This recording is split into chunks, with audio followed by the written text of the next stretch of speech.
Hey, what's going on, people? JONETH Piptne back yet again.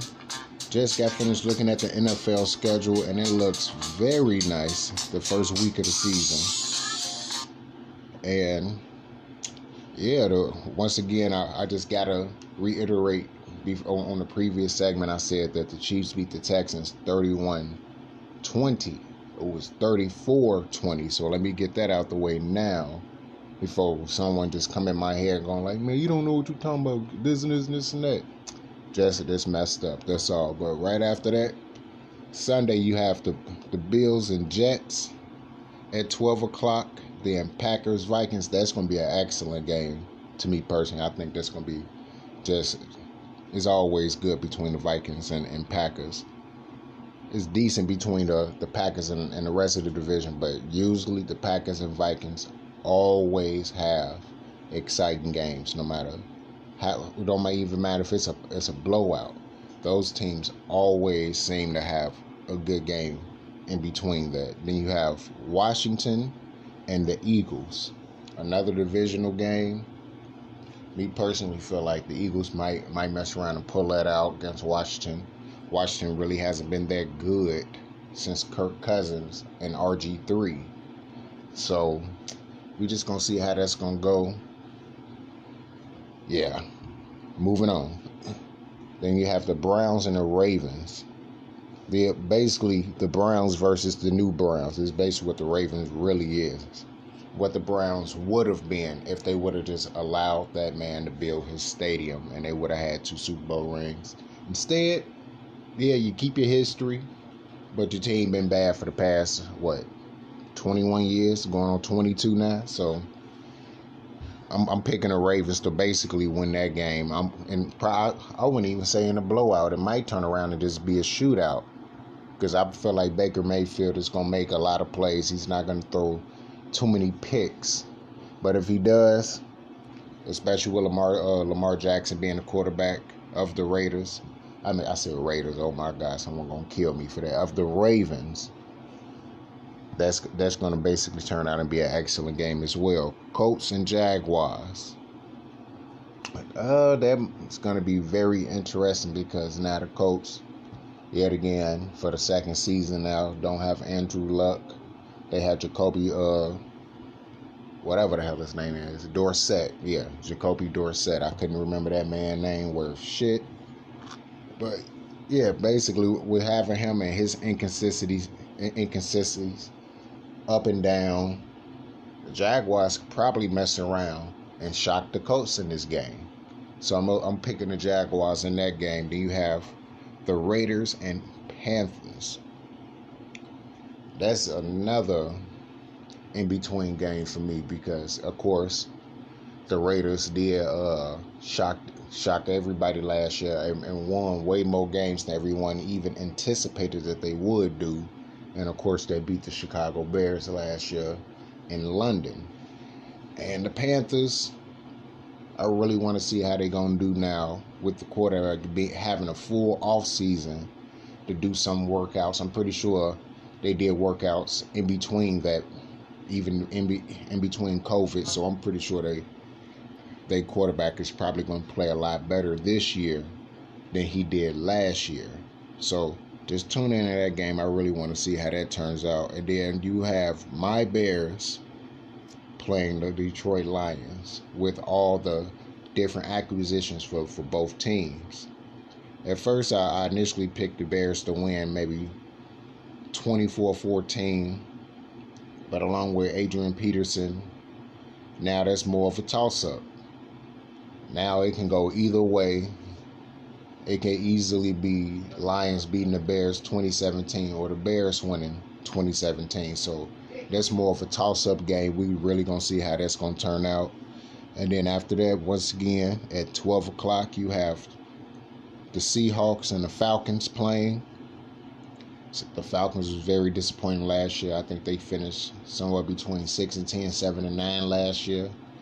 They really just been disappointing Beasley and a lot of the defensive guys really did not perform like I expected them to. And Seattle is Seattle.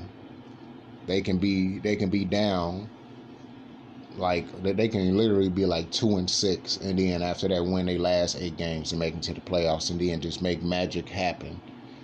Just because they have, what they have Russell Westbrook, so he definitely is that man. And me personally, I felt like the things he did last year, he probably should have won MVP.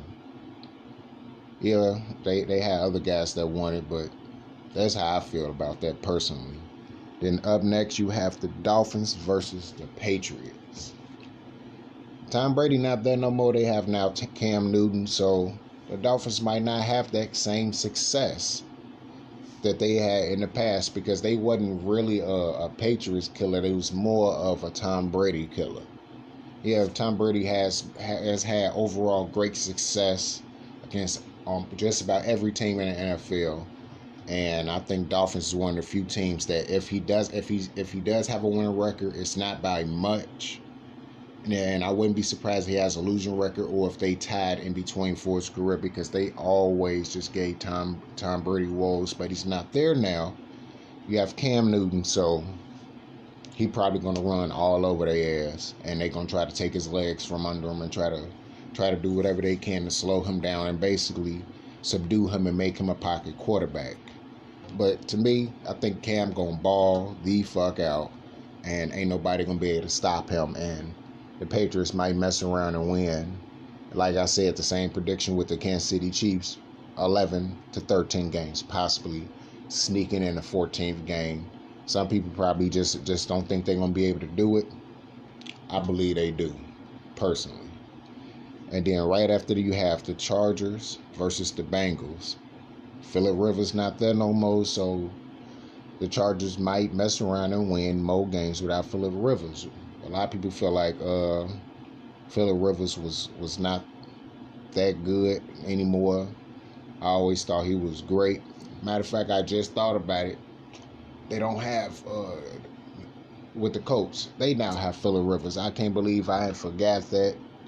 I know somebody right now is going to be like, man, he just don't know what the hell he's talking about. Man, I just have not been looking on the updates too much with the teams because of the COVID and everything, the way it happened. I just wasn't interested, and I forgot that Phillip Rivers now played for the Colts. I still feel like the Jaguars might mess around and shock them. Just because Phillip Rivers will mess around and probably throw a late game interception and just screw it up for the team. But the Bengals, but back to the Bengals and the Chargers game, I'm still going to pick the Chargers. Picking the Chargers to win. They probably wind up winning 8 to 9 games this season. And probably sneaking in the playoffs. If not, then it's because they only won 8 to 9 games. Then you got the 49ers versus the Cardinals. Another divisional game. This can be still a toss-up because division opponents know you. They don't fear you like the rest of the NFL. And they always know most of your strengths, your weaknesses. But because it's week 1, they can play a little bit different. Jimmy G can still wind up lighting them up because this is the Cardinals. They haven't been good since Carson Palmer, and then before that, it was Kurt Warner. So it was old guys that had to really help them. And the only old guy left that the Cardinals got is Larry Fitzgerald, who is still playing. I believe he's still playing. I don't know. I don't think he retired or anything like that, but he's still basically playing, and that's basically the only weapon that they have always had. Especially after Anquan Bolden left, been the only consistency.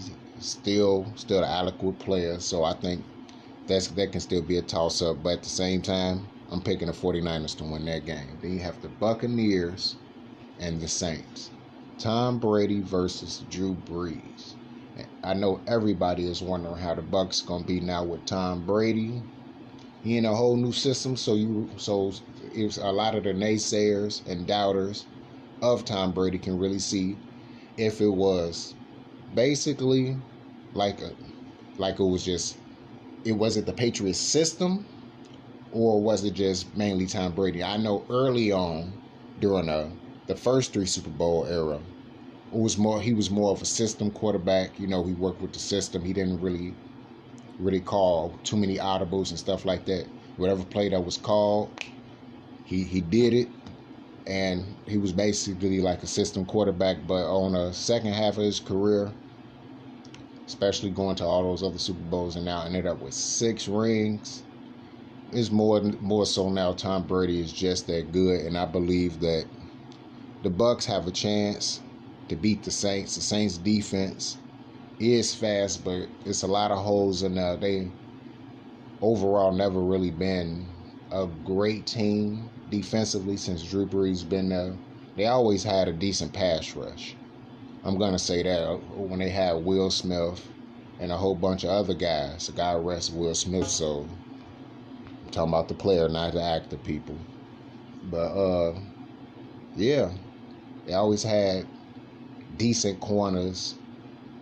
Okay, probably one good safety. The other one is, like, I don't know how the hell he's still in the NFL, giving up deep plays. And they had okay corners, and they always had a pass rush and decent linebackers. So that game could go either way, a toss-up. So if the Saints win, they're going to win by at least a touchdown. Bucs win, they're going to win off a field goal at the end of the game.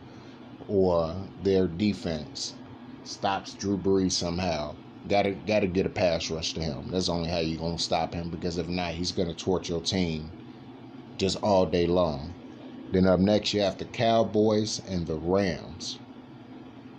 There's been a lot of controversy been going on recently.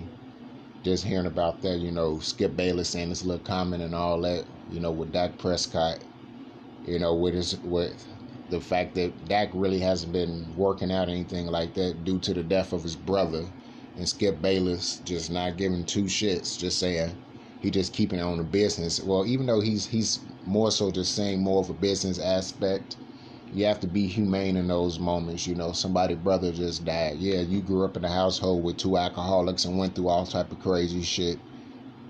But I'm just saying, if the man don't play good, then I understand that fans are going to boo him. But not everybody going to boo him, because the man really hasn't been working out. He really hasn't been doing much, because he's been going through what the hell he's going through.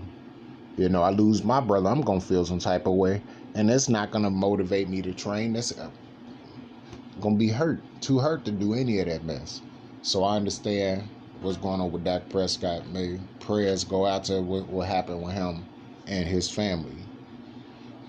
Next up, you have the Steelers and Giants.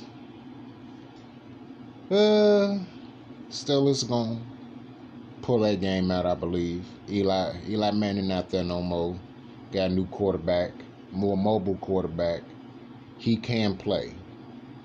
He can play his ass off, along with Saquon Barkley at the starting running back. They can. I give it maybe more of a 60-40 chance in between that game that the Giants win. 6% chance they lose, 40% chance they win in that game. But along with Ben Roethlisberger being back and fully healthy, you'll never know with Big Ben. He been doing this for the longest, 16, 17 years now, maybe 18 years. He still got it in him. Yeah, he's still, once again, always like the most sacked quarterback ever. I still don't even know how he's still playing. That man get injured like almost every damn season because his line can't protect him. But he also break the most tackles because that man is big and he is hard to take down. So we're going to see what's going to go on with that game. And then last but not least, to finish off week 1, it's going to be a Monday Night Football game, first of the season. 9:20 p.m. depending on where you are. I'm pretty sure it's going to be 8:20 where I'm at. And you have the Titans versus the Broncos. Titans, they finished 9-7. They knocked off the Patriots. Knocked off a lot of teams. Derrick Henry was running all over the place all the way until the Chiefs game, where I think he still only had like 85 yards, but I think he had like a touchdown or 2.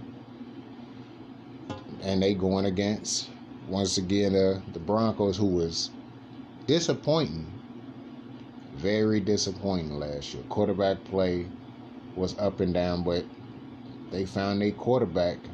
But at the same time, they lost their star defensive, they star linebacker. So their defense might not be as good. Just missing a weapon like him is like the Bears missing Khalil Mack. When he's not playing, it's even harder to get a pass rush because now they can double team, have one-on-ones with their best players, with their best offensive linemen, and then basically just probably give up one sack the entire game. So with that, I'm picking the Titans to win.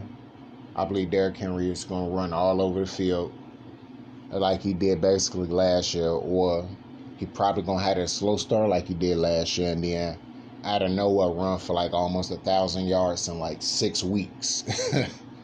Basically, just putting up video game numbers and just running through everybody.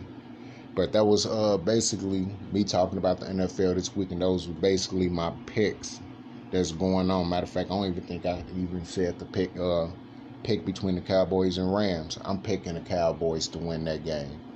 I think Dak Prescott is going to play his ass off, and once again have Skip Bayless looking stupid.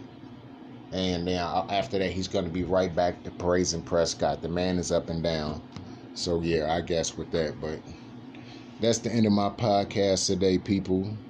And it was just fun talking to everybody, talking about the game, talking about what's going on. And, yeah, everyone, peace out.